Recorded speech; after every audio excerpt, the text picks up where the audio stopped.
My life be like, ooh, yeah, ooh. My life be like, yeah, ooh. Hello, everyone, and welcome back to My Irrelevant Life. I'm your host, Ella Dodona, and I'm feeling ready and well rested. At the time I'm recording this, I just got back from spring break, so it was a much needed relaxation. There's a spring break vlog coming sometime soon. You might have already seen it at this point. But this episode is really exciting because I'm joined with one of my longtime friends, Sloane Summerstein, here with me. Sloane, how are you? Hi, I'm doing good. I'm so excited to be here. You know that I'm like living for this right now. This is like my dream come true. So, doing good. Yeah, I feel Yeah, like you're my can't biggest fan. complain. Sloane is definitely my No, biggest fan. literally. Like Ella Vlogs is you guys don't know her yet, but like Oh. I huge Ella Vlog stan, like love her. Yeah, Want her to no. come back. So, this is as close we're getting to as a comeback. Yeah, I So, mean I'll take what I could get. there is a spring break vlog coming, so you'll be really excited to see that one. But Good. I it's am really not the excited. same vibe as the old ones. The oldies are goodies for sure. Um Hey, I'll take what I can get. but Sloane and I go way back. She is one of my oldest friends. We've been friends for or not friends for, but we've known each other for around 13 to 14 years now, which is crazy. We definitely didn't Emphasis on the known each other. Yeah, we've definitely not been friends the whole time. A little backstory. Sloane actually used to hate me, so I figured you could talk a little bit about your hatred for me. Okay, well, to justify myself a little bit, this was like, you know, summer camp. I was in eighth grade, she was in seventh grade, and maybe like a few weeks before camp, they kind of like released to our group that we were going to have to share a group with the seventh graders. Now, everything I knew about the seventh graders was that they were annoying. They walked around in bows and tutus and they wanted to be us. And we just weren't for that because the year before, the summer before, Ella's friend group, two people in particular, but we're not name dropping Oh, here. we're not gonna name drop?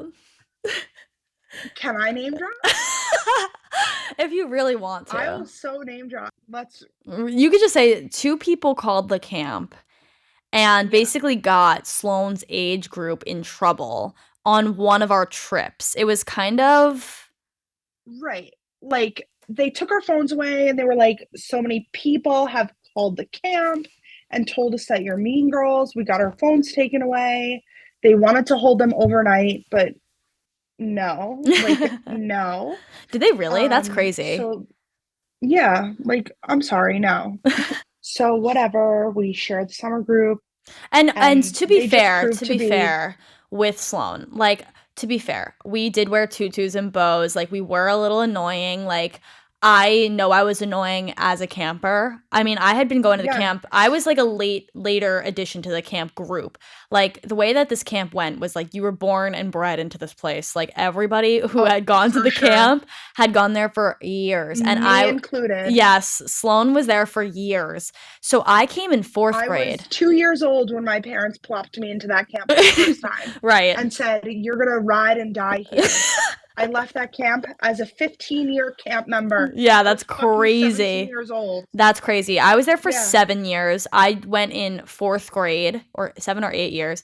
Went there in fourth grade. So I was like a little late to the party. So a lot of the girls like already knew each other, but I kind of made my own friends. And then so you probably knew my other friends way longer than you knew me. yes. And then Also, I was like, in that note to group. the people on here, Yeah. like, if you're not from New York, if like you've never been to camp, summer camp is very clicky. Yes. Everyone was Yeah. like a little stuck up. Everyone was a little annoying. Also, I know I was annoying. I loved I'm like a spirited person. I'm still like that. Like I dress up for things. Like I go all in and I was very like tutus, bows, color war was my favorite week at No, camp. we need to insert a photo of what you Okay. were when I first had you in my group because, like, the fans need to know. The fans need to They need know to know. the hatred that Sloane had for me. Yeah. This is what I looked like during that time. Right. Yeah. But let's share that Okay. after I got to know Ella a little more. Right. Well, let me Was it- explain a little. Like, so we were campers. That was 8th grade is the last year. So that was Sloane's last year as a camper, which made it worse because Right. It was my last year. I wanted, like, my, like, your me and my group. friends wanted to shine. Yeah. And we like overshined. Also, keep in mind, I wasn't the only one who hated Ella. No, Like, that's true. It It was was a like, collective hatred. and it wasn't you hated me. You hated my friend group. Right. Your friend group. Like, I think we Right. should specify And that. even now, we say, I hate you by association. Right. It was like that. And, you know, I wasn't that close with Sloane either. I didn't hate you. I don't think I would ever say that. But I didn't like you. I thought that your friend group was also kind of, I thought you guys, like, felt intimidated by us. So I felt of it like there was tension there. But there were a few girls in your group who I was really close with, who I'm not close with really now Yes. anymore. I haven't spoken to them since camp, really. But there were a few girls in your grade who were really close with me. And so I think that annoyed you even more because you were like, I don't get why they're close with this girl. And so then when you leave being a camper, you become a counselor in training, or a CIT as we call it in the camp world. And being a counselor in Totally different view. Yes. So there was like 1 year where they were CITs and you're we were right. campers, and we just didn't really, we still hung out. It was still the same beef, like the same tension. So the tension was about 2 Right. years of tension. Even though I had known Sloane for like 13 years, this was at the end of our camp Yeah. days. This was like last 4 years of camp. Right. That we really got to know each Right. other. So it was like hatred for 2 years. Then we become CITs. So Sloane's a year older than me. That's actually why I have her here today. We'll talk a little bit about like her graduating and stuff a little later on. But Sloane was a CIT first. Then she's in her second group. So Ella had my old group, and I also worked with one of Ella's Friends. should we call her our best friend? she was like one of my close friends at the time, yeah.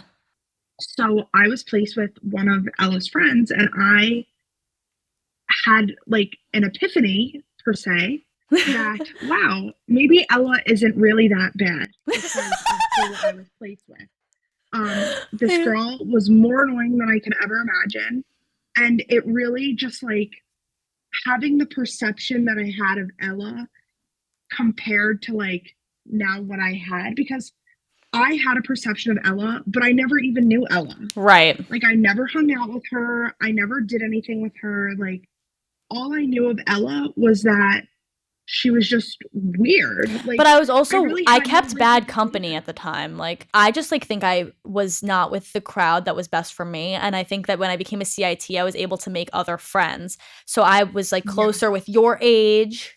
Yes, I would agree. And the texts are proof to show it. I wish we had the text. I know, I don't know if I have literally it. I could sit here and read it word for word.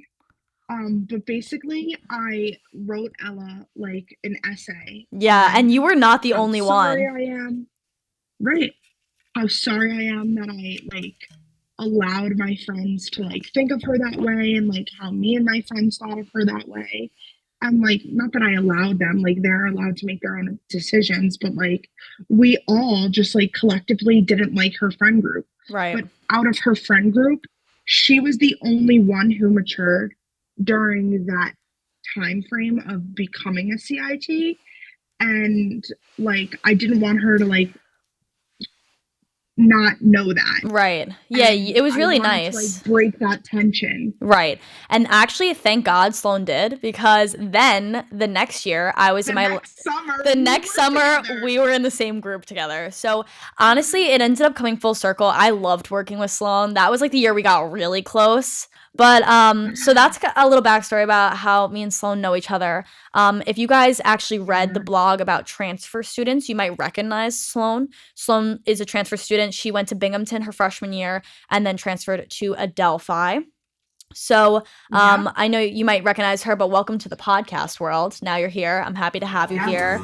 Thank you. And today's episode is just going to be a little bit about setting yourself up for success. So as someone who's graduating college, it's been hitting me harder and harder as the time goes on.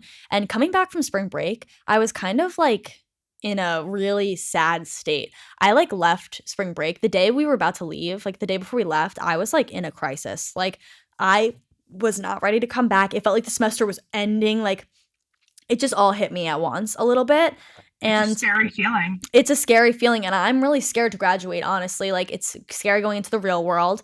But there's a few ways you could set yourself up for success. I obviously was a sorority president, so I was really involved in my organizations on campus.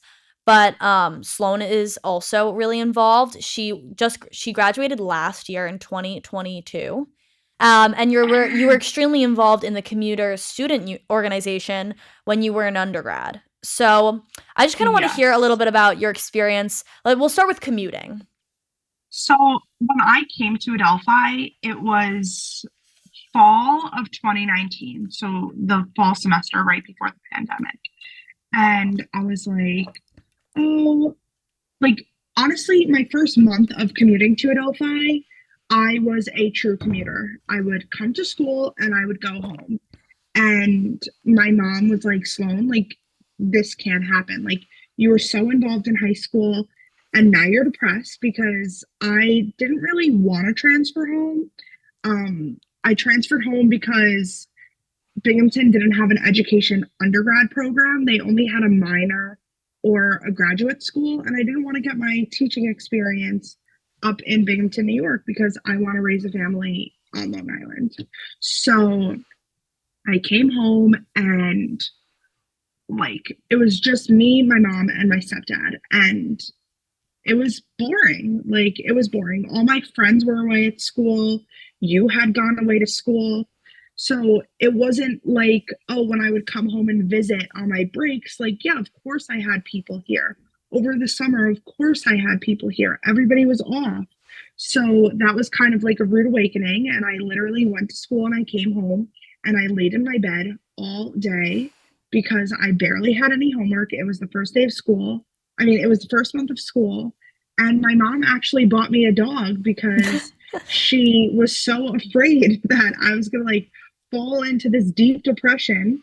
So she wanted to like cheer me up. My mom was kind of just like, you can't do this anymore. Like, you need to get involved on campus. Like, do whatever you can. I met a girl in one of my classes, and she was like PR of the commuter student organization.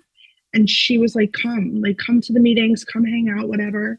I went to the club fair and I recognized her from class. And that's when she was like, come to the meetings, come hang out, whatever. It's a lot of fun. Then I got really close with her. And then the pandemic happened. Transferring to a school is extremely nerve wracking. Like, everything that I believed and I told myself was true. Like, oh, everybody already has friends. But like, if I sat there and was like, yeah, everybody already has friends, like, I wouldn't have made friends. Like, I'm not friends with this girl anymore.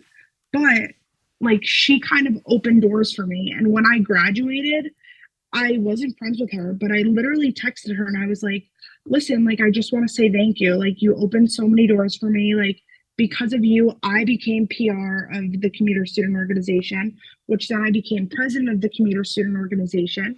I was a commuter assistant on campus, and I was extremely involved in just commuter life. And Greek life is very heavy here at Adelphi and very clicky. Uh, so not being in Greek life, I had to kind of find that other outlet. So by even though it took that extra push and a little bit longer time to get involved, it definitely just like she opened the biggest door for me by pushing me to get involved. Because once I went to that first club meeting, like I knew that was it. And I just grew as a student leader and as a student. And now I'm here to grow as a professional. Seeing that adaptation from like coming as a transfer student or coming into a new environment, that's something that's like really unique, and you've been there and you've done it, and now you can kind of help those other people. Being a post grad, I need to know a little bit about it. Like, that's where we're heading with this convo, because something that I'm really scared about is graduation. Like, I am scared as hell to graduate. So, like, what is something you wish you knew post grad? Because, like, giving me some advice or just like to someone who's looking into grad school or like something like that, you know? So not even post-grad, just like second semester senior, like, this time last year, I had a complete mental breakdown and was like, I don't know what I want to do with my life. Like, I Right. don't want to graduate, like all this stuff, because it's really scary that kind of like, what's next? It's like you're at the end of the No one's road. to tell you, yes. And nobody's there to tell you your next step, Exactly. because after college, there's grad school. And then now I'm in my last semester of grad school and I'm kind of having that feeling again of like, oh shit, what's next? Right. Now I finally feel ready to take that next step. As somebody who is graduating this semester, I'm about to finish my undergrad, and I am one of my only friends not going to grad school. It's kind of a little bit like I feel like everybody in my age or our generation, I would say, it's like everybody goes to college. I Mhm. don't know a single person who went to trade school, at least from Long Island. Like, I mean, we're from a very like Yeah, I don't we're know from Long anyone Island. who went Like, to trade it's school. not necessarily like it's almost everybody on Long Island goes to college. I think that's like fair to say. We're Yeah, very privileged. Like, we grew up in a very privileged area. We went to day camp, for God's sakes. Like, we have the opportunity to go to college, and so everyone does. I really think almost everybody from my high school ended up going to college at least for 1 year. Then it becomes like, right, okay, so we all went to college. We're all in the same boat, and now what's the next step? It's like the road has ended and there is a blank space waiting, and you just have to fill it with something. And I think a lot of people are so right. scared to get into the real world, they opt for grad school. Now, I'm not saying that everybody does this, because there's a lot of my friends, especially at Sacred Heart, Sacred Heart offers a lot of grad programs that are 1 year. Like you said, yours is 1 year. Yeah, A lot of like yes. programs, it's like, okay, maybe you need extra credits. I have a few accounting friends, and they need a certain amount of credits to become a CPA, like a certified public accountant or Mhm. whatever it is. Is that correct? I don't even know if that's the correct I have no terminology. idea. I don't know if Shane can see. Oh, I got a We thumbs could up. pretend that it is. I got a thumbs up from my producer in the other room. That is what it's called. So shout out Shane. But basically, to become a CPA, you need 150 credits, and to graduate undergrad, you need 130. Okay. A lot of people I know are staying for grad school, basically, and I don't plan Mhm. to. I like was thinking about grad school, but at Sacred Heart, the grad programs are really centered around like communications in broadcasting, which is just Mhm. like I see myself more podcast production. This is clearly what I love to do. Oh, so this is you. I've loved my Yeah. senior project like more than I've loved anything I've done on campus. When you're looking for jobs and stuff, if you didn't enjoy your major as much as you thought you were going to, and like you're kind of at the end where it doesn't make sense to change it, you can always change it in grad school, or look at your Yes. extracurriculars. It's another good reason to get involved and try new things, because I was talking to my parents about this and they were like, what do you love like what is some things you love about your classes and about school? And I honestly, for especially last year, I didn't love any of my classes. I love media. I still love media. I love content Mhm. creation, but nothing was like jumping out at me last year as a junior. And so that's why I did a graphic design internship, because I was like, why not, you know? But graphic design wasn't Right. my favorite thing to do. I clearly like talking to people. I like producing. I like setting up the equipment, you know? So I tried the graphic design thing, and they were like, "Well, what else do you like to do?" And I was like, "Well, I love my involvement in my sorority." I was a sorority president, for God's sakes. Like, I devoted so much time to that. Like, and I did marketing for my sorority. I'm not a marketing major, but I loved marketing. I loved Yeah. running the social media. I loved all that stuff. So now I'm in a place where I'm looking for jobs. And then I took a podcasting class. So it was like one thing after the other. I was starting to realize graphic design's not for me, Right. you know. And then it's not totally not for me, but not in the space I was doing it in. And then it was Right. like, okay, now I'm coming here and I'm doing a podcasting class, and I had a really great professor. That's something that like really pushed me. And then also social media management. Like, I'm looking for jobs now, and the things I'm searching in the search bar are social media management and podcasting. Those are two things that I've experienced, one from my major and then one mostly from my sorority. So taking those Right. extracurriculars into account is really important. Oh, for sure. Because also, that's like how you express yourself outside of your major. Right. And they're extracurriculars. So they're beyond your curriculum, and it's something that you're electing to do outside of the classroom Right. as a way to engage yourself into the campus community. And this is what I'm learning in my higher education administration classes. And it's all like coming full circle right now in this podcast, like talking about it, because I'm like, holy cow, like, duh.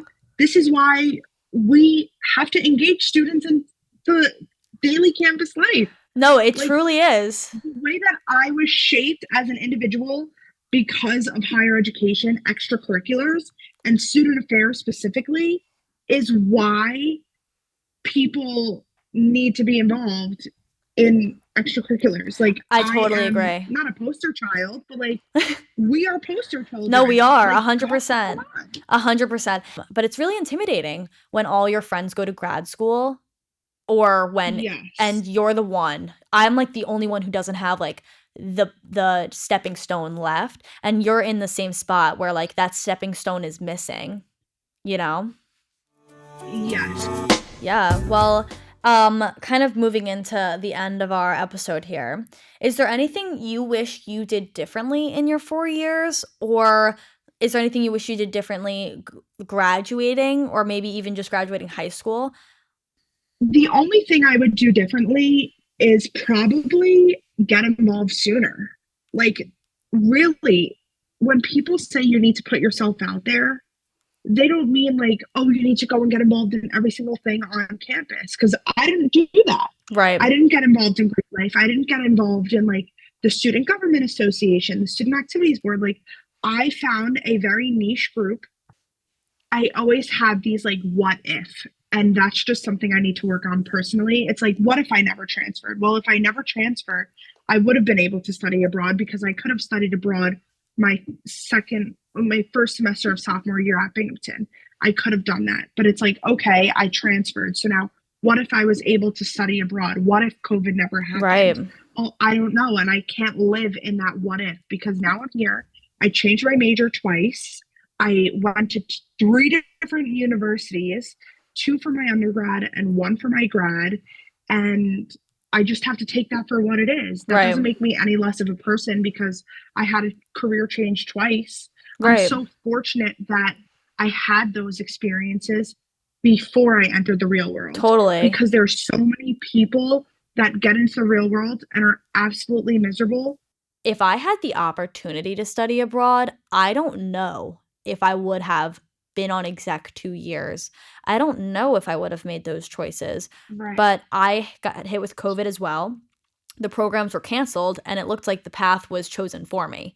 And I'm very happy and Right. grateful for what happened. And like, I think that was the right path for me. But that's something I'll always think about too, like what the opportunities I missed or like what I could have done differently. And I think that in the experiences I had, I gained so much.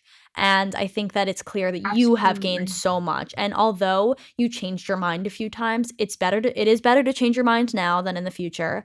And I know with me, I had one internship and I didn't like it. So my resume right now is basically all the stuff I did for my sorority. And then the one internship with graphic design that I didn't love. And then my like waitressing jobs, but that's not really that important, you know? Like I think it's and my camp job, me as a CIT. But like my resume is kind of shaping up to be like, I feel like I have nothing, you know? And then I have my portfolio Yeah. filled with all these projects and all the stuff I'm dedicating my time into.